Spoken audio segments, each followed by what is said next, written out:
Cooperation is the key to winning battles, so you should strive to improve your relationships if you want to fight more effectively with your allies. As for getting close to your enemies, I think it's worth it because then you understand what makes them tick, but they could also say the same thing about you.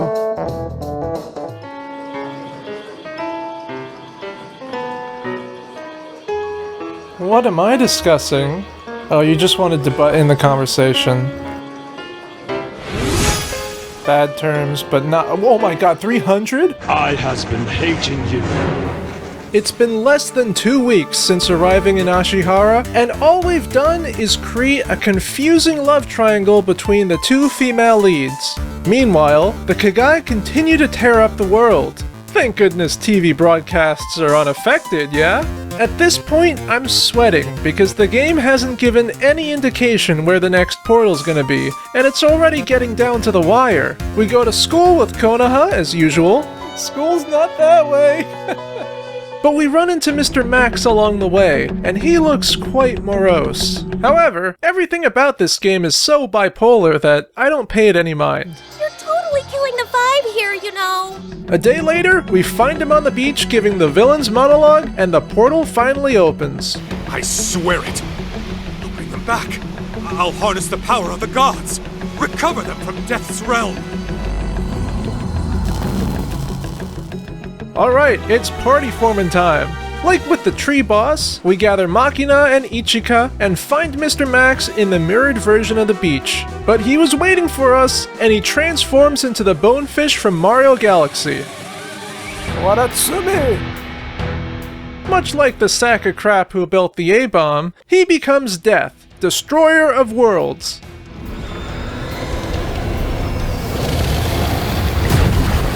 Careful! And we lose Makina.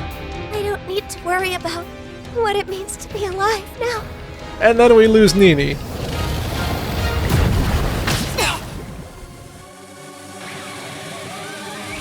I really am cursed. And then the ice caps finally melt.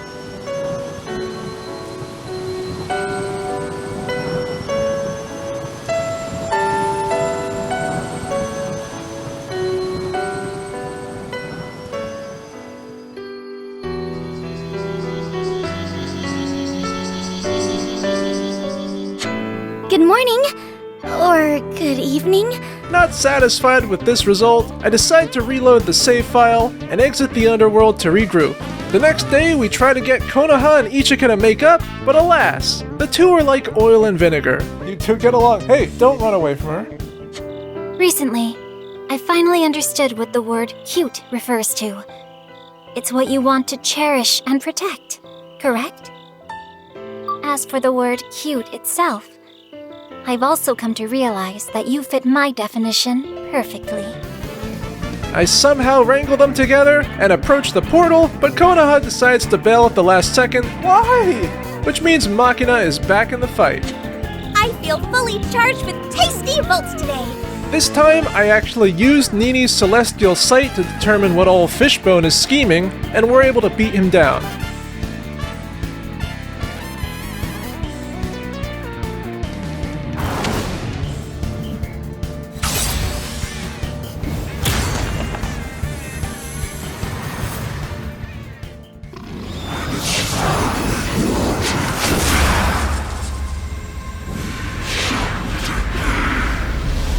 But then Mr. Max perishes.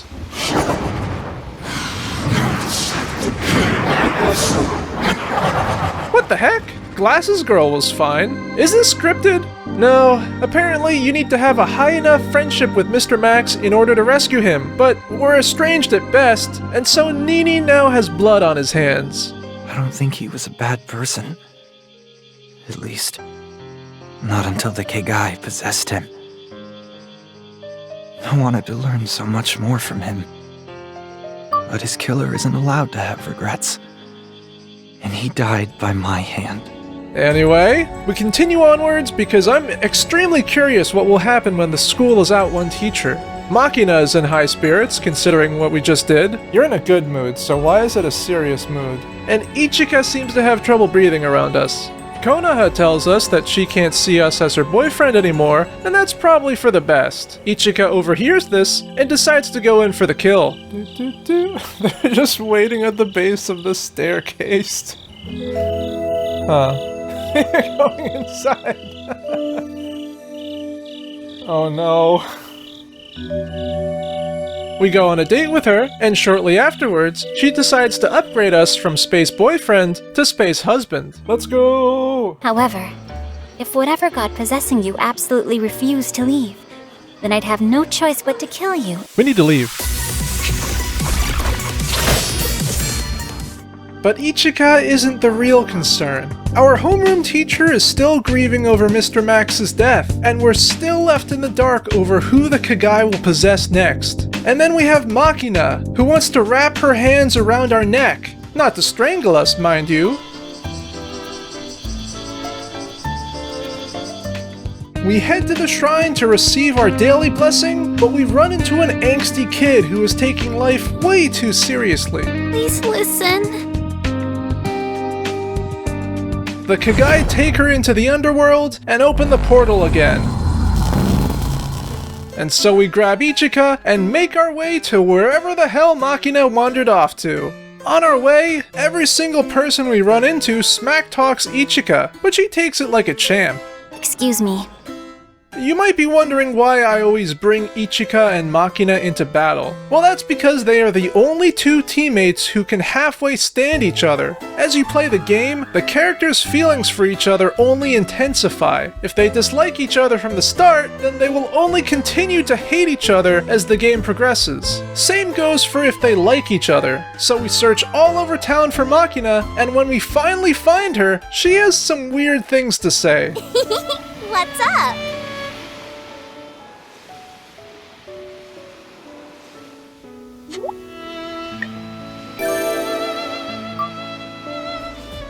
I didn't mention this before, but Machina is a machine. Oh, big surprise, I know! Anyway, because Nini's social battery also acts as his health bar, we need to refuel before the big battle, and that means snacks. Ichika grows tired of our stalling. Oh, she's cross. And so we pry Machina from the candy counter and drag her into the underworld to bring the smackdown on the Kagai who abducted the angsty kid. When we find her, it's clear that she's not herself. This voice in my head. It keeps telling me to destroy Ashihara, Natsu, and the entire world. And also to kill my husband and all life on Earth. So that's why. And then she transforms into, I'm not actually sure what that is. This time, our attacks do virtually nothing against the monster, and it's clear that Loop 8 wants us to go through another loop to get stronger. I reject this premise and push on, but Izanami bodies the entire team.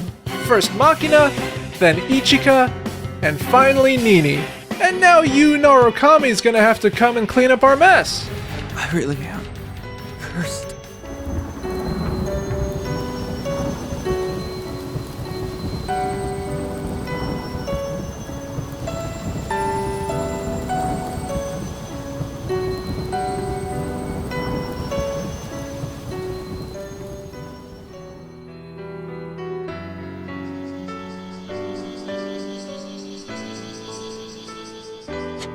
Good morning. Man.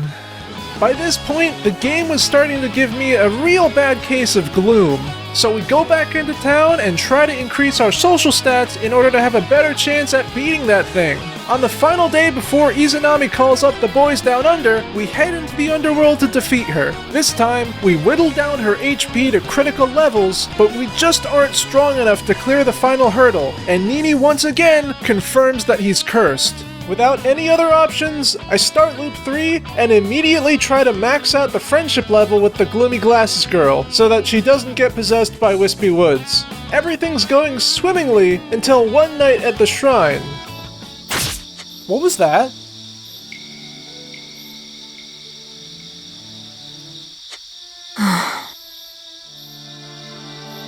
What does that mean?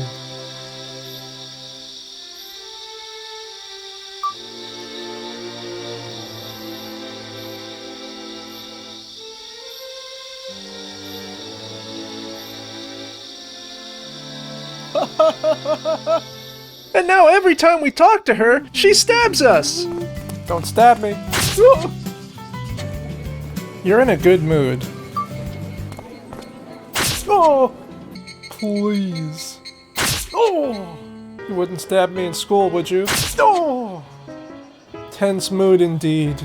Okay, moving on. The next guy to fall victim to the Kagai was Mr. Max, so let's start hanging out with him.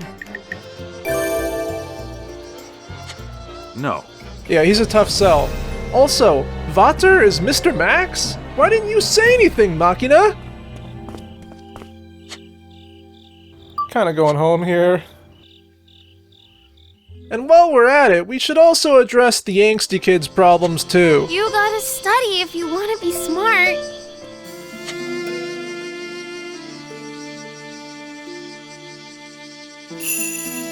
But where?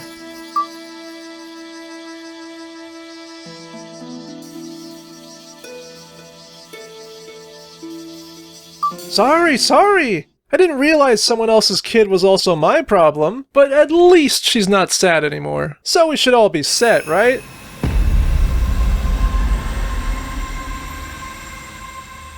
They changed the boss order, didn't they? Yeah, apparently it will default to the character who you have the lowest social stats with. So now our homeroom teacher is possessed by the Kagai. Are you gonna give a villain's dialogue? Oh, you're gonna give the villain's dialogue! And now the portal is open. Ahead of schedule, I might add. You know what that means? Oh, Machina!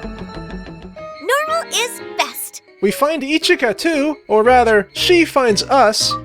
Oh good, you're still there. No!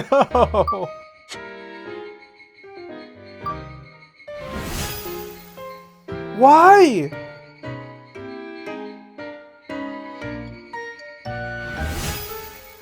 Why? And we proceed to the underworld, where we break the barrier and head into the classroom. Wait, what's this sword?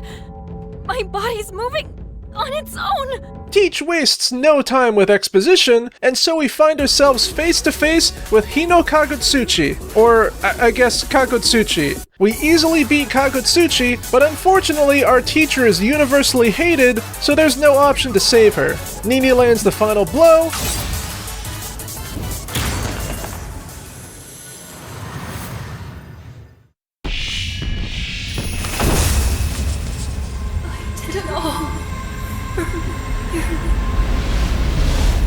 and the next day turns out that our homeroom teacher is not among the living anymore.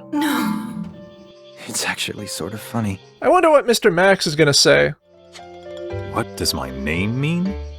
That's a very strange question. Let me guess. Is this one of Miss Cooney's assignments? Oh my god, too soon, bro. No, he seems quite fine. But not everyone is so carefree. Hori seems to be particularly distraught. Did the game forget to mention that Miss Cooney is actually Sayori Hori? I'm Kunie Enon. Yeah, it did. I swear, everyone in this game has 2 sets of full names. My name's Hazuchi Machina. Hazuchi's name number 1 and Machina's name number 2. We continue our intel gathering mission and find out quite a few more things actually. The space station Nini is from was traveling at 10% the speed of light, which means time dilation makes Tarasu our grandmother, I see. and more worryingly, it means that the Kagai couldn't possibly have been the cause of the space station's demise. Ichika says the stars are the realm of Hoshino something something, so it's very likely a god was responsible. You know, that reminds me of something interesting Benny was saying. The gods weren't exactly enthused with humanity escaping to the stars, as that's sorta their domain. And speaking of gods, apparently one is locked away in Konaha, which makes her remember every single timeline.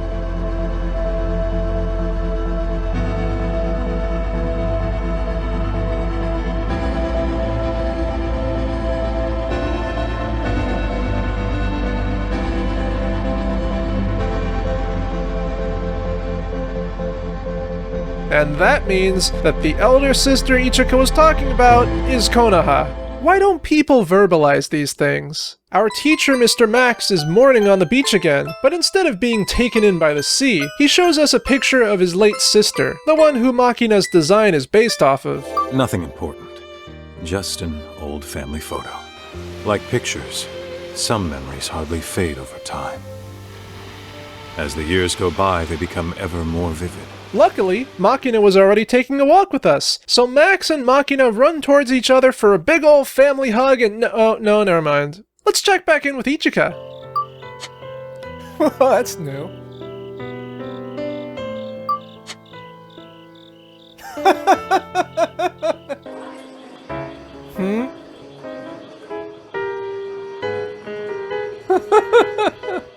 Oh, she's ready to throw hands. Want to come up to the front of the class and solve this problem? My rhymes are epic and my beats are tight. With your subpar bars, this won't be a fair fight. Speaking of class, the school seems to attract every character on the map like a magnet, whether or not they actually go to this school. Huh, I didn't realize you could go in this room. Outside, we can see outside? Why did I type that? Outside, we find the guy most likely to attend an anime con, and I start to wonder if he's the next Kagai target. We talk to him, but he doesn't say anything useful.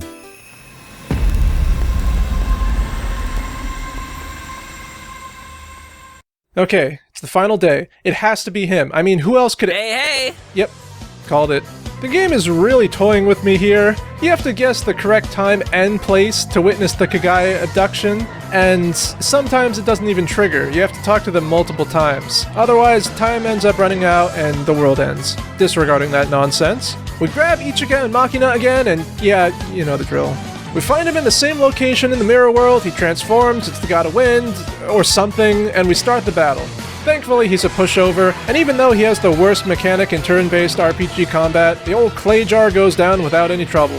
And of course, since we have 0 friendship points with him, Nini talks about how he was such a great friend, and that this, that, the other thing, boo-hoo, he barely even talked, so get over it.